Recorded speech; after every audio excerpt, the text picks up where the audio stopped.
We're going to be talking about the latest developments in the financial world. And of course, we know that local and international communities are awaiting the inauguration of the new Central Bank of Nigeria Governor, Mr. Godwin Emefiele. And as he assumes office, a lot is expected of him.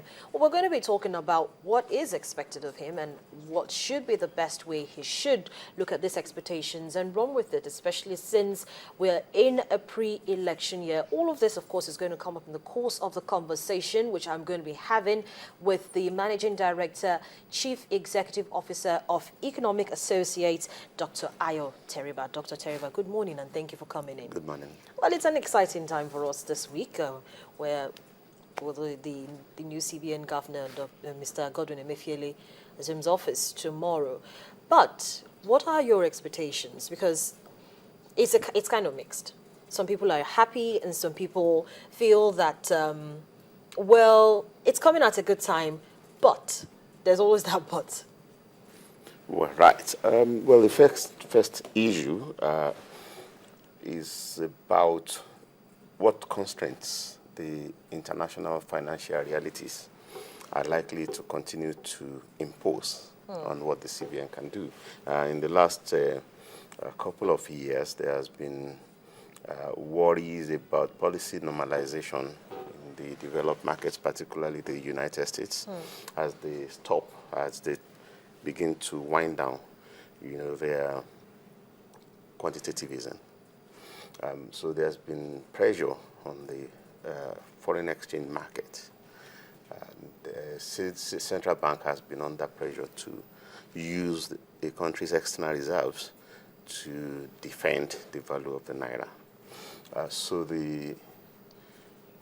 At the moment, that pressure remains, but it's a bit now. It's not as strong as in the past. And do you expect that in the next few months, maybe the next 6-7 months, that pressure should die out? So in the short term, the central bank is going to be under the same pressure to try and keep the naira stable. I'll say they've been successful at it in the last couple of years. Well, with the cost of depletion in external reserve, they should try to continue to maintain a stable value for the naira. So that's looking at the domestic investors' perspective now. Right. For the foreign investors' perspective, it was pretty much like a shock when they heard about the suspension of Mr. Sanusi Lamido Sanusi from office. And a lot of them actually reacted quite negatively. Right. Now, with the coming in of Mr. Emefiele, do you expect to see that reaction change? Do you expect them to feel more confident to come back into the market? Because it is important for us to have foreign investors coming into the market. That's the only way we can continue to have to continue to see the kind of growth that we want. Well, I'm not sure it's about individuals. It's been more about the issues. It's been more about the modalities, the approach towards stabilizing the economy and the financial system. There's a monetary policy committee, and we've been a couple of months since the exit of the former governor of the central bank. We've had an acting governor of the central bank, so I do not think that the international community will be reacting to the acting governor or the incoming governor. Yeah, because you see, while she was there, she didn't make any changes in the monetary policies. Well, she did make a statement from the beginning that she's not going to change the strategy. And that's all. That's the assurance that the international committee, it's about what you say. It's about the policy statement. It's not about who it is. There are 12 members, on the board of the central bank, 12 members on the monetary policy committee. What they will be worried about will be the views expressed, not the particular individuals. Okay, individuals will change from time to time. But they're expecting stability in their approach to policy. Now, to ensure that stability, should there continue to be a further tightening of monetary policies? Right. Tightening of monetary policy is an issue that I had never been in support of. I thought that it was unnecessary and it was excessive.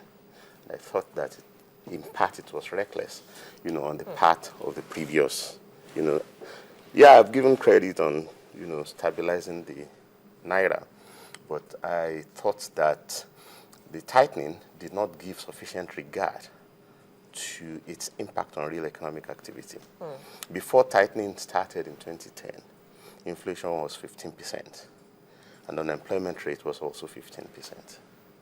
Now, 3.5 years down the road, inflation is 7.5%, unemployment is about 30%. So, nobody's saying anything about it. You are asking me should tightening but nobody's giving a thought to what has been the impact of the tightening on unemployment. Who wants a lower inflation if unemployment is going to double? So the central bank needs to show a stronger sense of responsibility, a broader worldview to think about the thing that that most Nigerians worry about. You cannot be silent on unemployment for 2 years, for 3 years, and be coming to every 2 months tightening monetary policy. So tighter monetary policy is not good for employment. And that's the reason the major markets around the world have refrained from tightening. We're talking of the US actually providing quantitative easing, and now they are stopping the quantitative easing. They are not even started withdrawing the funds. They just said they are stopping the asset repurchases. That's responsible. That's where the central bank is sensitive to what matters to the people. So going forward, my biggest suggestion to the Monetary Policy Committee, to the incoming governor, is think real activity. Do not just isolate financial markets and begin to take actions on the basis of financial markets. Real activity is what is more important. It's the ultimate, objective.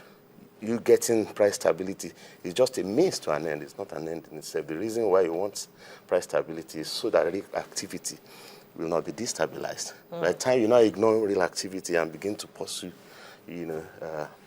inflation numbers, then you've missed the objective. So we should think very broadly, like they do in the more established markets.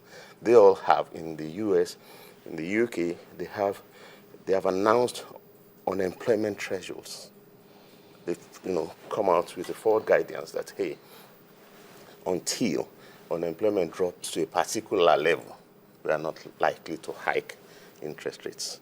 Well, they will say they will give some knockout clauses, except something really terrible is happening either to financial stability or inflation.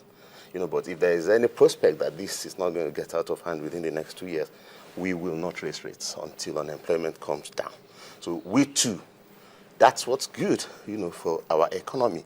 We cannot, ignore unemployment and begin to talk to ourselves about inflation. So let's broaden the dialogue and let's talk about, what will make poverty rates drop in Nigeria. If more people get employed, poverty rates drop.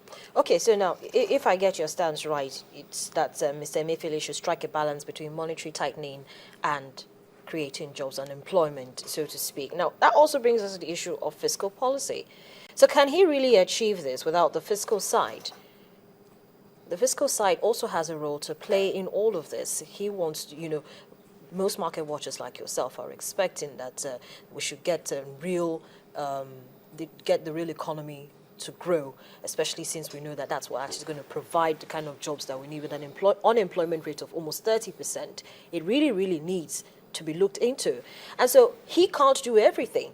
He's just going to handle the monetary side. Him, the Monetary Policy Committee, will handle just the monetary side. What about the fiscal side? Right.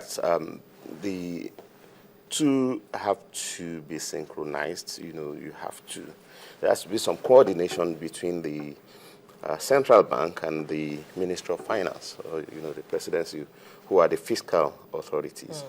The unfortunate reality is that in the past 4 years, neither the fiscal policy nor the monetary policy had been supportive of increased employment. The deterioration in unemployment record can be blamed on both fiscal and monetary policy.